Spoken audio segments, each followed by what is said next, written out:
présent la parole à son Excellence, Monsieur Christophe Lutundula Apala Penapala, vice-premier ministre et ministre des Affaires étrangères de la République démocratique du Congo.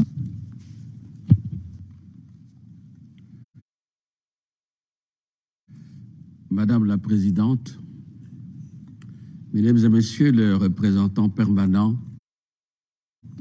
des pays membres du Conseil de sécurité, je voudrais,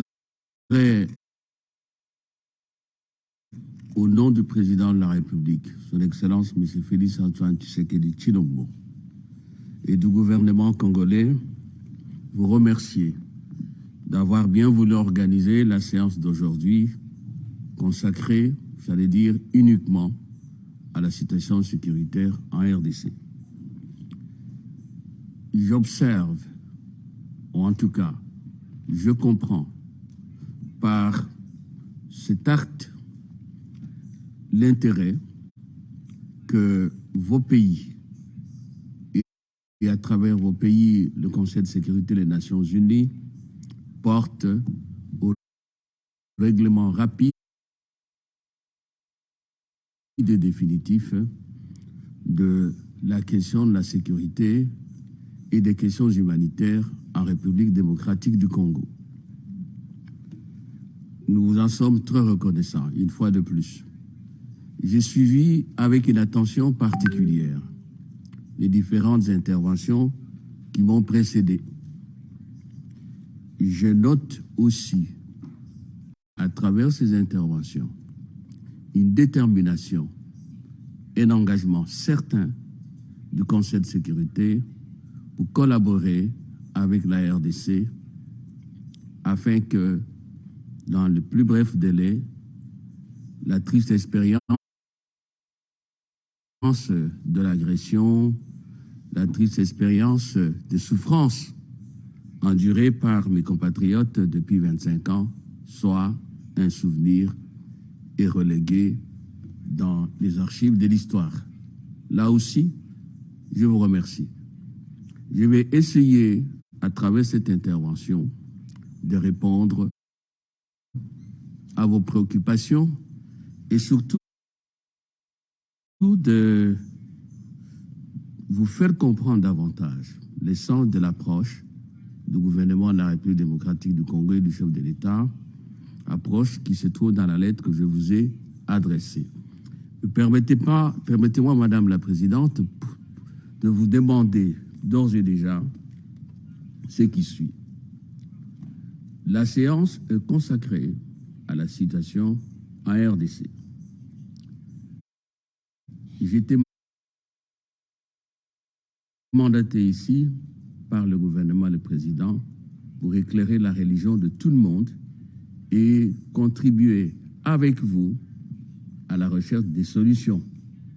Il est clair que j'aurais souhaité intervenir à la fin de toutes les interventions pour donner les éléments de réponse et les éléments d'appréciation à tous.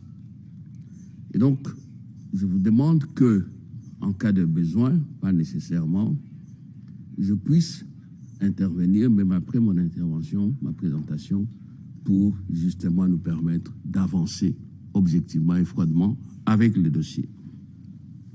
Madame le Président, mon intervention de ce jour devant votre auguste conseil sera d'abord un bref rappel de la perception actuelle de la République démocratique du Congo sous la crise sécuritaire grave qui sévit depuis un quart de siècle dans sa partie orientale, plus précisément dans les provinces de l'Ituri et du Nord Kivu, victimes des activités criminelles des groupes armés terroristes dont le mouvement dit du 23 mars le 23, soutenu en matériel de guerre et en nombre de troupes par le Rwanda, agresseur de notre pays, connu des Nations Unies et personne ne le nie aujourd'hui.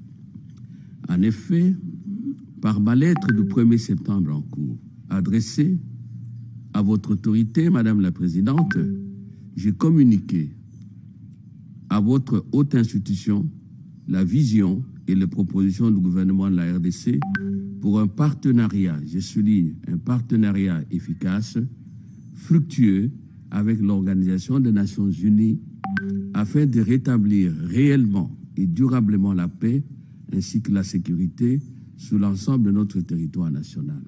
Ce qui, sans nul doute, contribuera à restaurer la confiance rompue entre les Nations Unies et le peuple congolais et à redorer l'image ternie de notre organisation. Je confirme le contenu de cette lettre et remercie, comme je l'ai dit, le Conseil de bien vouloir s'y pencher en profondeur.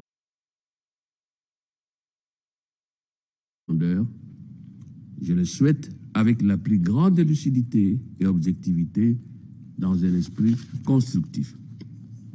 Madame la Présidente, permettez-moi donc de vous rafraîchir la mémoire en relevant qu'en décembre de l'année dernière, j'ai eu le privilège d'appeler ici dans cette salle l'attention des membres du Conseil sur le fait que les massacres des populations congolaises, les atrocités les plus barbares, les violences sexuelles faites aux femmes, le recrutement des enfants soldats, les violations massives des droits de l'homme et l'exploitation illégale de ressources naturelles de la RDC perpétrées par les groupes armés terroristes continuaient et s'amplifiaient à l'est de notre pays, et ce, en dépit de la présence au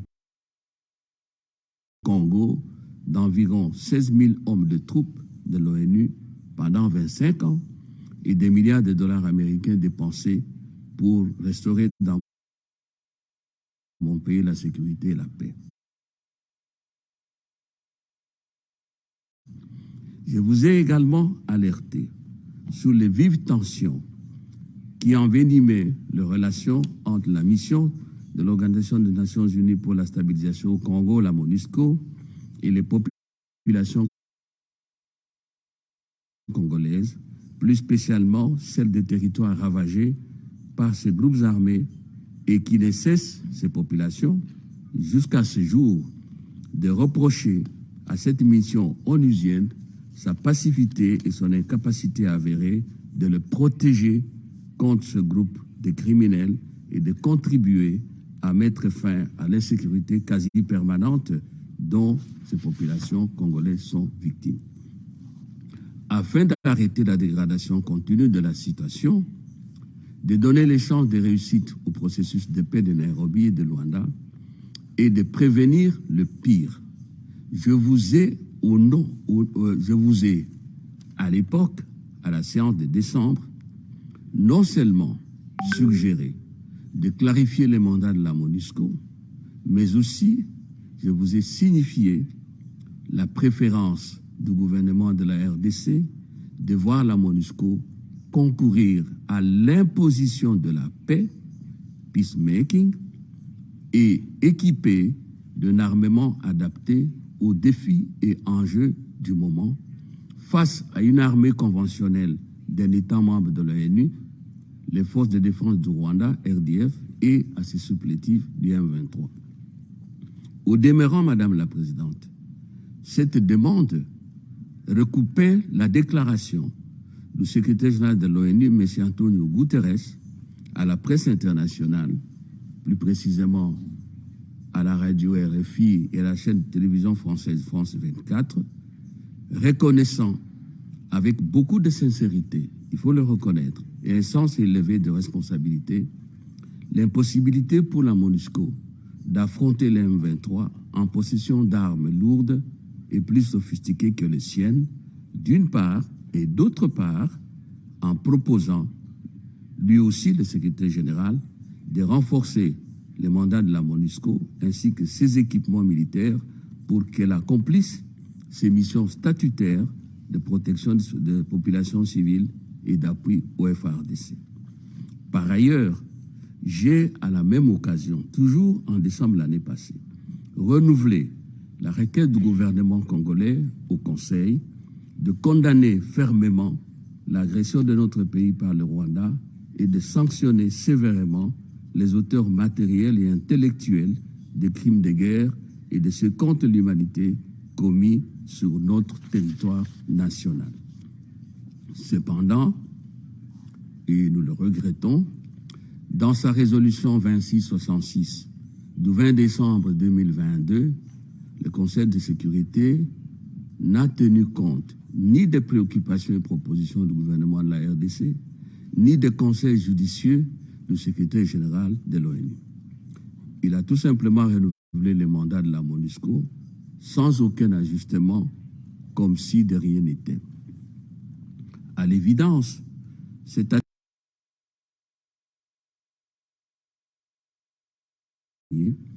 la situation sécuritaire au Nord Kivu n'a fait que se détériorer et la tragédie humanitaire s'est amplifiée, touchant à ce jour environ 5 millions de personnes déplacées. Il paraîtrait, d'après les rapports que j'ai eus ce matin, ce chiffre atteint déjà 6 millions 200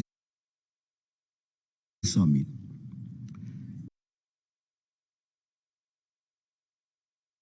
La tension dans la région n'a pas non plus baissé.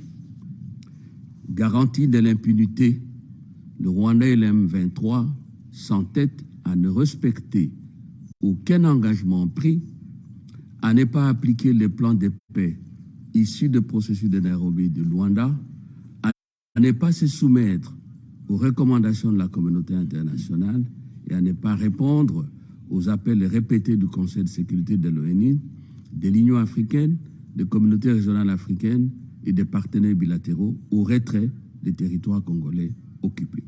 À ce jour, le Rwanda renforce ses troupes au Nord Kivu et je vous informe, il n'y a pas 2 heures, mon collègue, le vice-premier ministre, ministre de la Défense, venait de m'informer, même maintenant je viens d'avoir ces messages.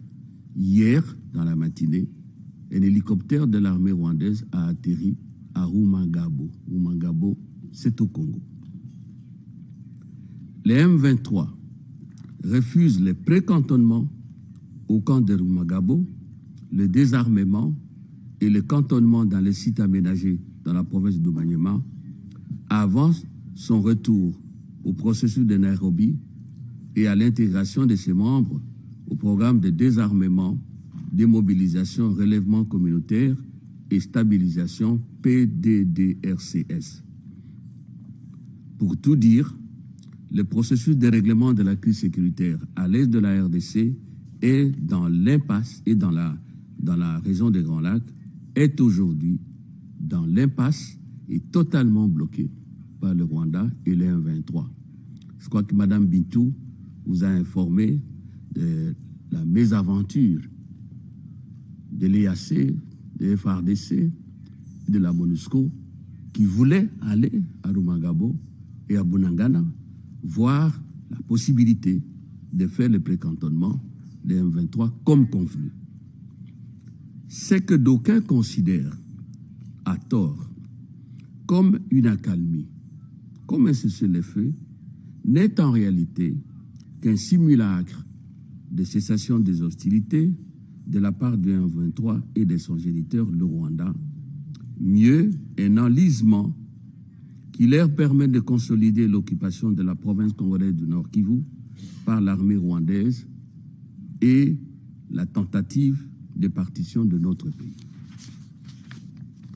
Madame la Présidente, je le répète une fois de plus, à la suite de notre chef de l'État, le peuple congolais, son président, son Excellence Félix-Antoine Tshisekedi Tshilombo, et son gouvernement ne peuvent jamais accepter un tel martyre et une telle infamie auquel aucune fatalité ne le prédestine ni le condamne. C'est pourquoi, afin d'éviter de tourner en rond, alors que la gravité de la situation exige célérité et efficacité dans l'action, notre gouvernement a opté pour l'accélération du retrait de la MONUSCO, il faut le rappeler, le retrait décidé par le Conseil de sécurité depuis 5 ans dans sa résolution numéro 2409 du 27 mars 2018, et cela en ramenant le démarrage de ce retrait progressif, je dis bien progressif, ordonné, responsable et durable, de la fin de l'année 2024 à celle de l'année 2023 en cours. Je voudrais insister, mesdames et messieurs les membres du Conseil, qu'on ne doit pas confondre accélération avec précipitation. Non, nous avons déjà décidé du retrait.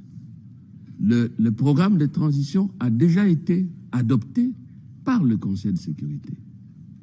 Ce qui est resté, ce sont les modalités de retrait. Et là, je ne reviens plus, la lettre que je vous ai écrite a bien exposé les faits.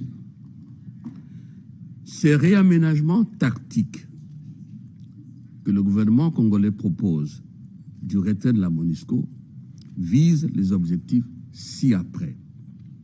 1. Désamorcer la tension toujours croissante entre la MONUSCO et la population civile et éviter de reproduire les tristes expériences d'un retrait précipité, forcé et parfois dans la violence des troupes de l'ONU. Sur ce plan, l'ambition du président de la République et du gouvernement congolais est que notre pays soit un modèle de retrait réussi, de retrait honorable des troupes des Nations Unies d'un pays africain. Deuxième objectif, prévenir la répétition des incidents dramatiques de Goma, Beni, Butembo et Kasindi que vous connaissez bien. Troisième objectif, assurer une sortie honorable à la MONUSCO et préserver les acquis de son action en RDC. Il y a eu un travail qui a été fait par la MONUSCO. On ne peut pas nier ça. 4. Restaurer la confiance entre la population congolaise et les Nations Unies, recrédibiliser les Nations Unies et redorer l'image de l'ONU dernier. Cinquième objectif, expérimenter d'autres mécanismes de partenariat avec l'ONU pour la paix, mieux élaborés et plus efficaces sur base des besoins réels et des priorités actuelles de la RDC afin de résorber la crise sécuritaire et humanitaire dans les pays et dans la région des Grands Lacs. À ce sujet,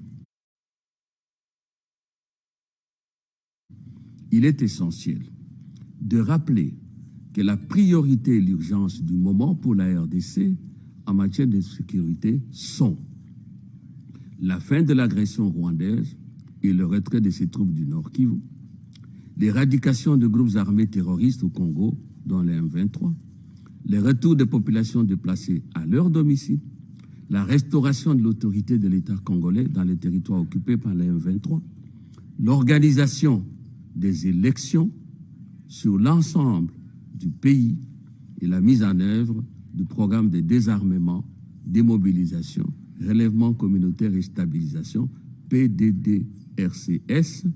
En un mot, notre priorité des priorités, c'est la restauration de la paix et de la sécurité dans tous les pays.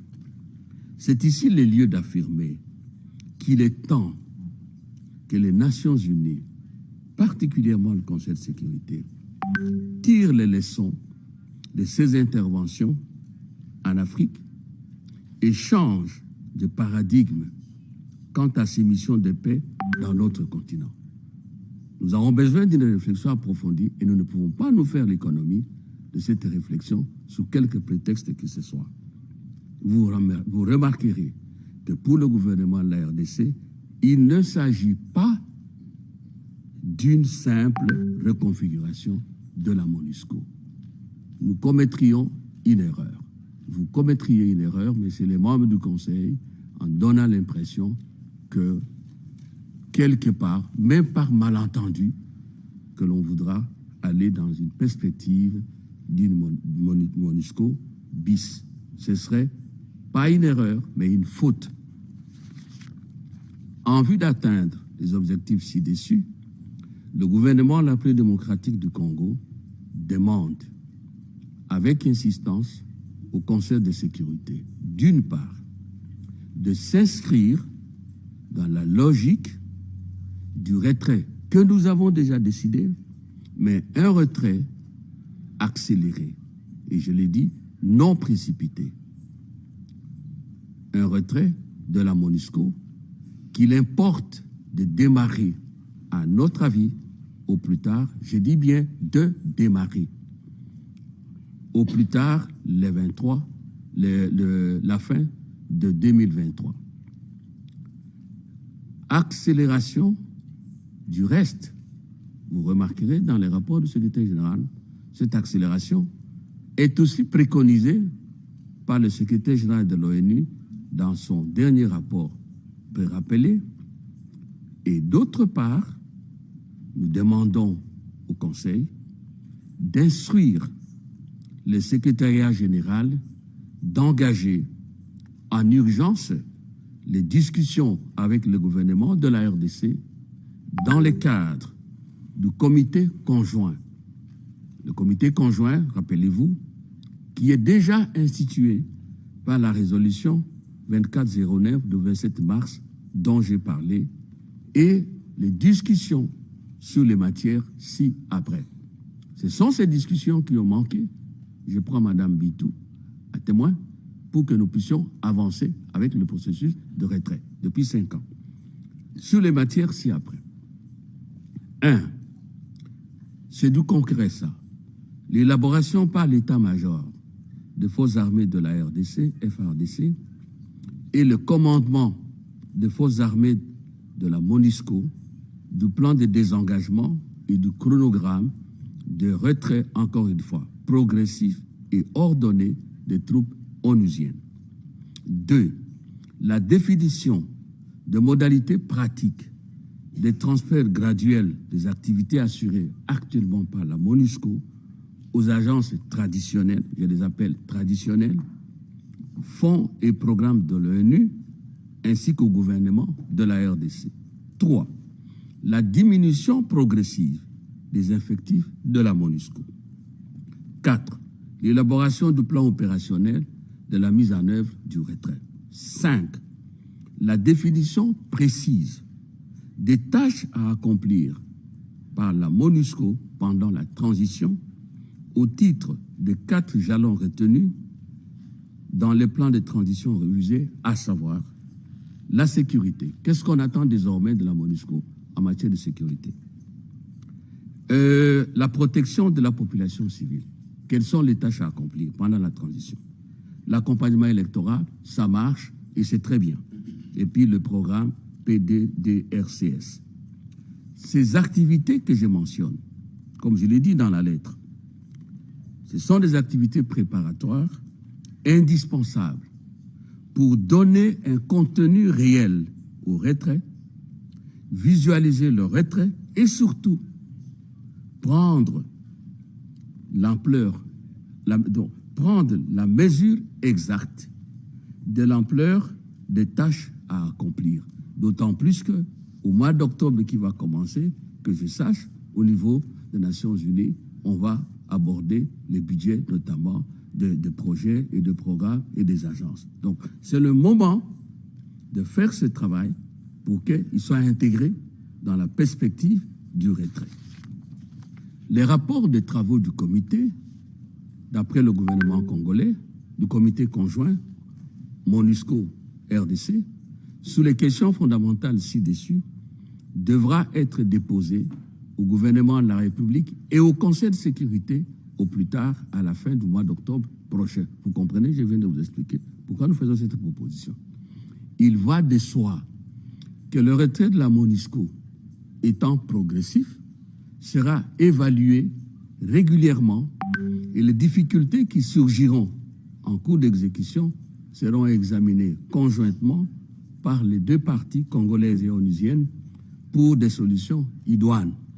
Notre gouvernement attend, en outre, du Conseil de sécurité que lors de sa session du mois de décembre prochain, il tire toutes les conséquences de la nouvelle approche du retrait de la MONUSCO dans la résolution qu'il adoptera sur son statut.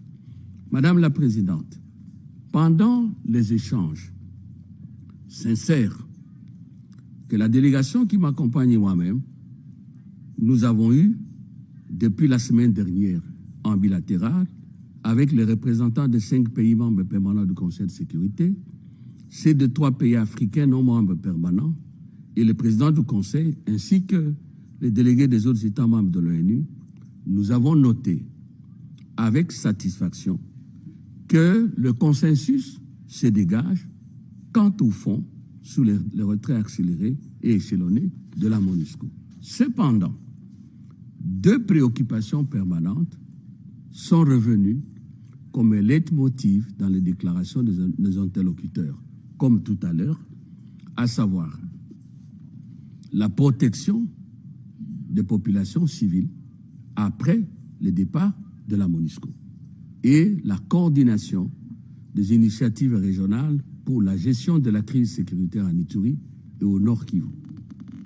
Nous remercions tous nos partenaires, je venais de le dire, pour l'intérêt qu'ils portent sur le retour de la paix et la fin de la guerre dans ces 2 provinces, ainsi que pour leur marque de solidarité avec le peuple congolais. Au nom du président et du gouvernement de la République démocratique du Congo, je voudrais rassurer tous de ce que non seulement nos dirigeants qui ont le devoir constitutionnel de sécuriser tous les habitants de notre pays sont suffisamment conscients des problèmes soulevés, mais aussi des dispositions efficaces ont été prises afin que, avec les populations elles-mêmes, leur sécurité soit prise en charge par nos forces de défense et de sécurité. Étant entendu, bien sûr, qu'il n'y a pas moyen plus sûr de sécuriser les populations que de mettre fin à la guerre.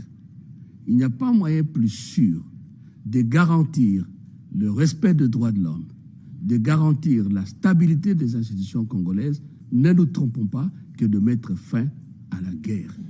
Tout le reste n'est que palliatif. En fait, à y voir de près, c'est justement la protection de la population civile qui est au cœur de la demande de retrait accéléré de la MONUSCO par les populations elles-mêmes. Quant à la coordination des initiatives de paix régionales, il convient de rappeler que sous les auspices de l'Union africaine, UEA, le sommet conjoint des chefs d'État de gouvernement de la communauté d'Afrique de l'Est, EAC, de la communauté pour le développement de l'Afrique australe, SADC, de la conférence internationale sur la région des Grands Lacs, CIRGL, et de la communauté économique des États de l'Afrique centrale, tenue à Luanda le 27 juin 2023, a institué une quadripartite des communautés régionales ci-dessus qui coordonnent et harmonisent leurs initiatives en RDC. C'est dans ce cadre que les chefs d'état-major des forces respectives et celui de la FRDC se réuniront la semaine prochaine, le 4 octobre, à Addis Abeba, pour examiner toutes les initiatives en cours et convenir des actions à entreprendre pour dégager toutes les entraves au règlement du conflit armé en RDC. Pas plus qu'hier, Madame la Présidente. Les chefs d'État des pays membres de l'organe sécuritaire de la SADC se sont réunis et ont convenu des modalités pratiques de déploiement de la force régionale de la SADC en RDC. Cette initiative vient de faire en fait une avancée significative. Et quoi qu'il en soit, la RDC n'entend point rompre avec les Nations Unies, ni avec les autres partenaires bilatéraux et multilatéraux désirés d'appuyer les efforts internes selon les formes convenues avec notre gouvernement. Mais Madame la Présidente, ce serait manquer de sagacité et contraire à la vérité que de considérer à tort que le retrait de la MONUSCO est une fin en soi et une panacée à l'insécurité ainsi qu'aux violences récurrentes à l'est de la République démocratique du Congo et dans la région des Grands Lacs. Ce retrait participe plutôt à la facilitation et aux efforts de déblocage d'un processus de paix très laborieux et fort complexe, délibérément bloqué par le Rwanda et ses supplétifs du M23, qui continuent ainsi à défier le peuple congolais et à narguer la communauté des nations. Ces pays voisins, ces groupes armés terroristes, ont transformé le Nord Kivu en une poudrière qui n'attend qu'une étincelle pour embraser de nouveau cette province martyre depuis 2 décennies et demie. Comme en témoigne l'évolution du secrétaire général de l'ONU, dans son récent rapport dont nous avons parlé, la situation sécuritaire et humanitaire à l'Est demeure catastrophique.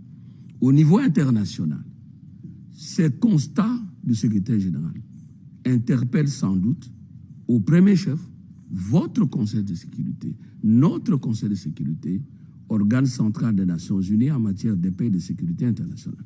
C'est pourquoi, Madame la Présidente, la République démocratique du Congo appelle le Conseil de sécurité à sortir de sa torpeur pour assumer ses responsabilités statutaires. En effet, pour paraphraser notre président de la République, dans son adresse à la 70e session de l'Assemblée générale des Nations Unies le 20 septembre en cours, il est inadmissible et injuste,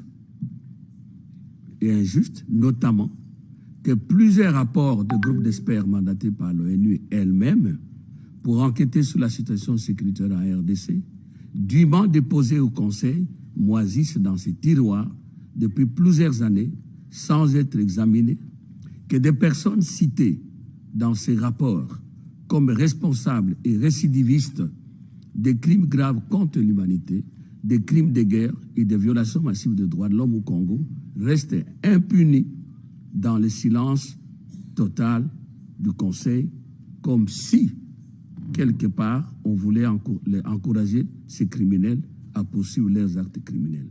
Il y a eu des massacres à Kishishi et dans d'autres localités, à Rutshuru. Aucune enquête n'a été entamée. Ces dossiers sont dans les oubliettes. C'est pourquoi le gouvernement de la RDC a déposé, le 19 septembre courant, à la présidence du comité de sanctions de l'ONU, assuré par la République du Gabon, les noms des personnes et entités citées dans ces rapports susmentionnés pour leur inscription sur la liste des sanctions du Conseil de sécurité. Notre pays espère que cette fois-ci, le Conseil daignera s'y pencher sérieusement et suivra les bons exemples du gouvernement des États-Unis d'Amérique qui a sanctionné le Rwanda pour son soutien au terrorisme de M23. Et l'exemple aussi de la France qui vient de sanctionner 2 dirigeants du même groupe et des criminels de forces démocratiques pour la libération du Congo. Quant aux élections, je confirme les propos du chef de l'État à la 70e session de l'Assemblée générale. Elles auront bel et bien lieu dans le délai constitutionnel le 20 décembre prochain. Elles seront, rassurez-vous, transparentes, inclusives et libres. Tout celui qui remplit les conditions légales sera admis à y participer. Il convient de vous informer que, à la date d'aujourd'hui, toutes les familles politiques et les indépendants ont déposé leur dossier de candidature à la CENI. Et la Cour constitutionnelle a vidé le contentieux des candidatures. Depuis 3 jours, les listes définitives des candidats aux élections provinciales, les législatives nationales et communales sont en train d'être publiées. Le dépôt de candidature à l'élection présidentielle est en cours. En plus, nous avons invité les Nations Unies à envoyer une mission d'observation électorale au Congo. Le département politique des Nations Unies s'est rendu au mois de mars et a eu un programme de travail avec la CENI. Donc, du côté des élections, pour faire court, je crois que vous devez vous apaiser.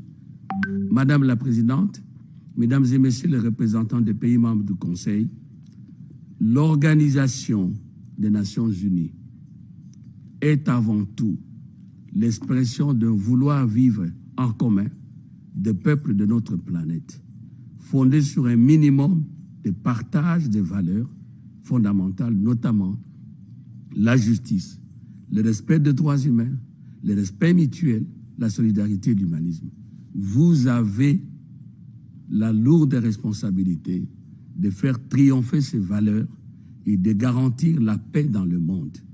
Vous avez les capacités juridiques, politiques et matérielles de contraindre toutes les parties récalcitrantes à mettre intégralement en œuvre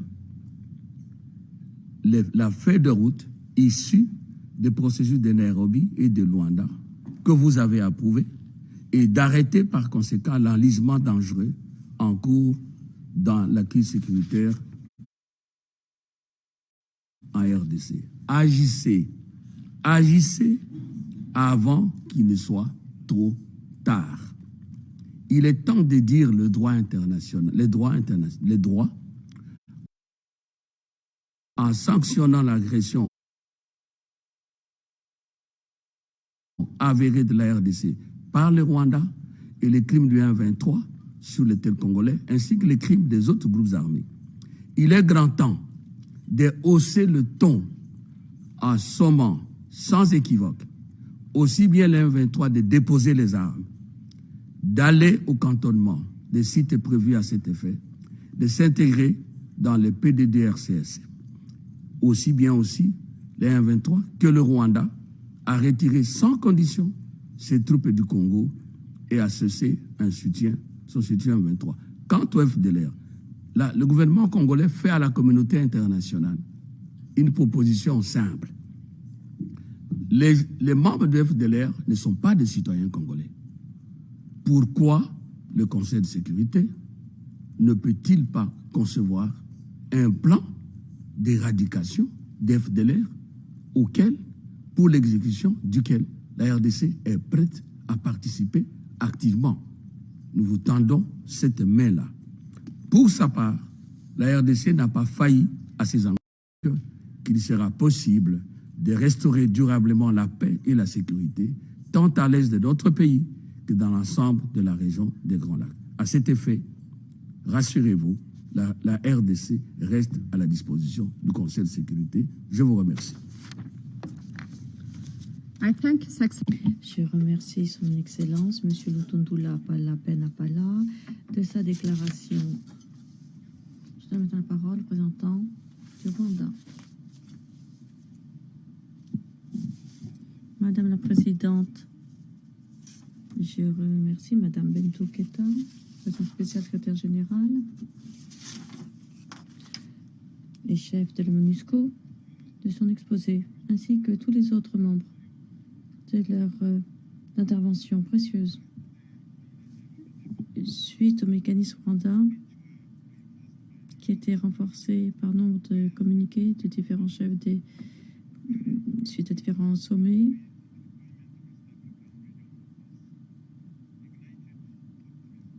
il y a eu un certain optimisme pour mettre enfin un terme au conflit dévastateur qui a causé beaucoup de souffrance au peuple de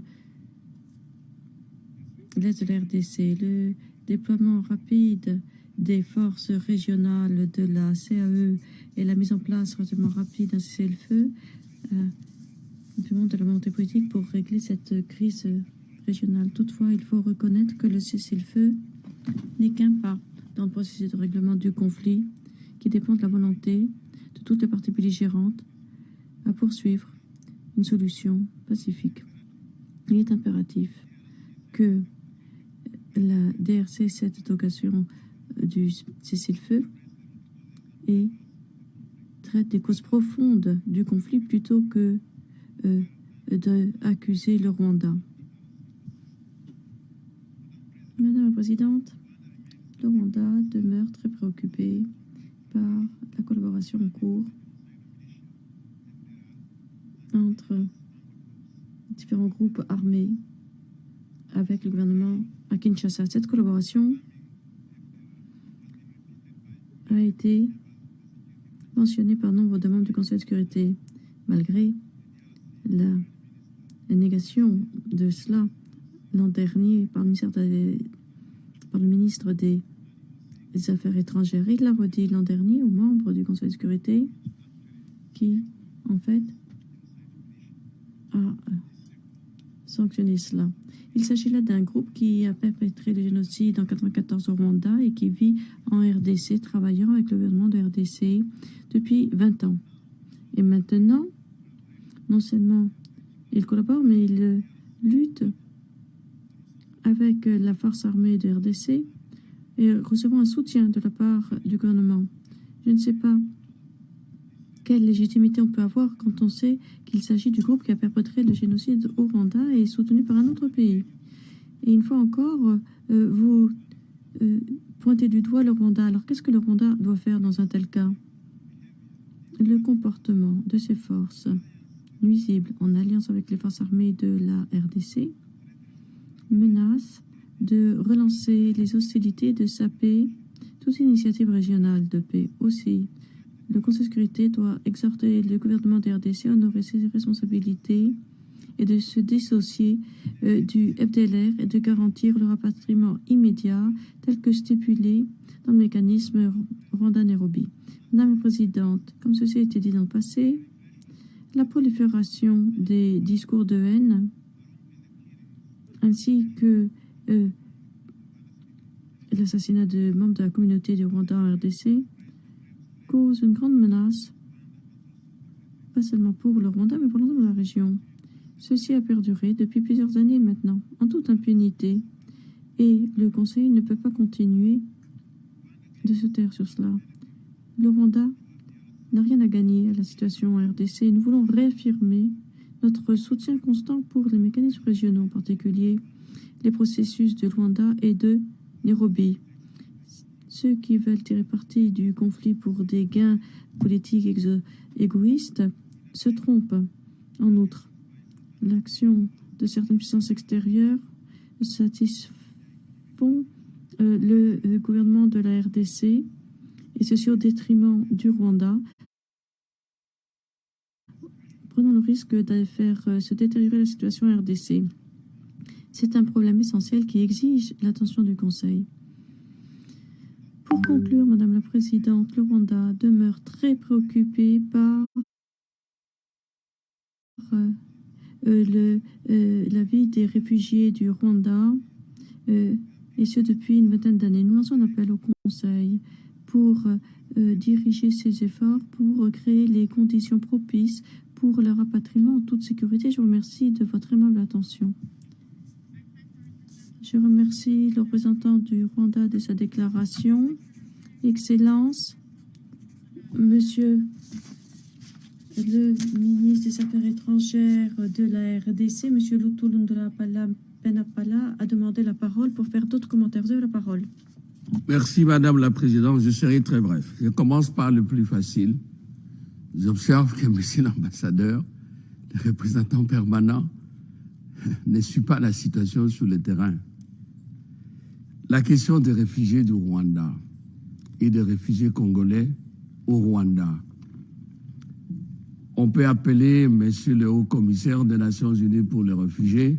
Maintenant, il va vous confirmer qu'au mois de mai, nous avons tenu une réunion avec la délégation rwandaise, celle congolaise dirigée par moi-même, et nous avons repris les discussions sur la question des réfugiés, et cela d'ailleurs à la demande du président Félix-Antoine Tshisekedi Tshilombo. Il y a un communiqué, c'est l'ambassadeur consulté l'Internet, le site du HCR, vous trouverez ce communiqué.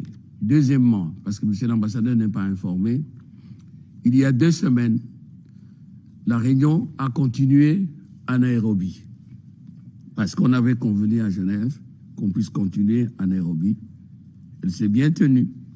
Il était question, tout le monde s'est mis d'accord de se retrouver à Goma la semaine passée pour poursuivre les discussions, notamment concernant l'identification. La délégation rwandaise a refusé de venir.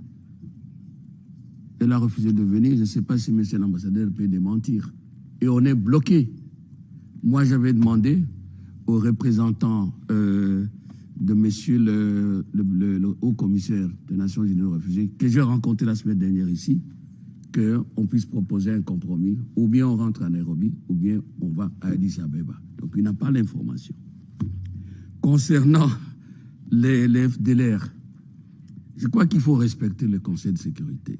Il faut respecter les Nations Unies. Cette chanson, elle est démodée. Elle n'a qu'une importance, ce que le Rwanda vous dit, je suis en RDC parce qu'il y a les FDLR. Mais il n'y a aucun texte du droit international, ni de la Charte des Nations Unies, qui oblige un pays de se comporter de cette manière-là.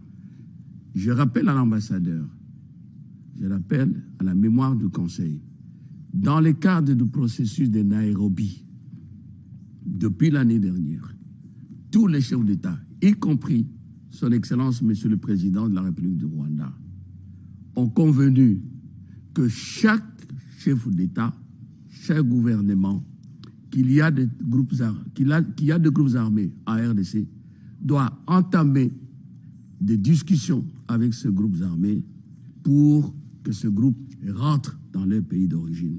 Et s'il y a refus, à ce moment-là, la force de l'EAC utilise, si vous voulez, les moyens coercitifs pour que ce groupe rentre dans son pays. C'est ce qu'on appelle le processus de Nairobi. Nous avons été en discussion avec nos compatriotes. Même les M23, ils étaient à La Réunion. Mais, sous l'instigation du Rwanda, ils n'ont plus voulu continuer. Est-ce qu'à la date d'aujourd'hui, je voudrais que M. l'ambassadeur vous réponde, cette recommandation de Nairobi a été exécutée par le gouvernement rwandais? Rien. On vous revient toujours génocide, génocide. Mais nous, on ne connaît pas, j'ai dit la fois dernière, l'affaire des génocides. Nous nous en tenons, Madame la Présidente, et je voudrais qu'au niveau du Conseil, on examine ça, peut-être à un autre moment, à la proposition que nous vous faisons, nous, RDC. Qu'un dispositif, un mécanisme soit mis en place, soit par l'Union africaine, soit par la communauté d'États de l'Afrique de l'Est, soit par le Conseil de sécurité, pour qu'on puisse aller sur le terrain, déloger ces fameuses FDLR. Nous attendons la suite. Donc, on ne revienne pas sur ça. Ce n'est pas ça qui justifie l'atterrissage hier d'un hélicoptère de l'armée rwandaise avec des militaires dedans sur le territoire congolais. Je crois que M. l'ambassadeur n'est pas informé. Donc, il faut toujours chercher l'information, la vraie, pour être constructif dans un débat de haut niveau comme celui-ci. I thank His Excellency. Je remercie son Excellence de son intervention. Il ne semble pas qu'il y ait davantage de demandes de parole. J'invite à présent les membres du Conseil à passer à des consultations officieuses pour poursuivre notre examen de la question. La séance est levée.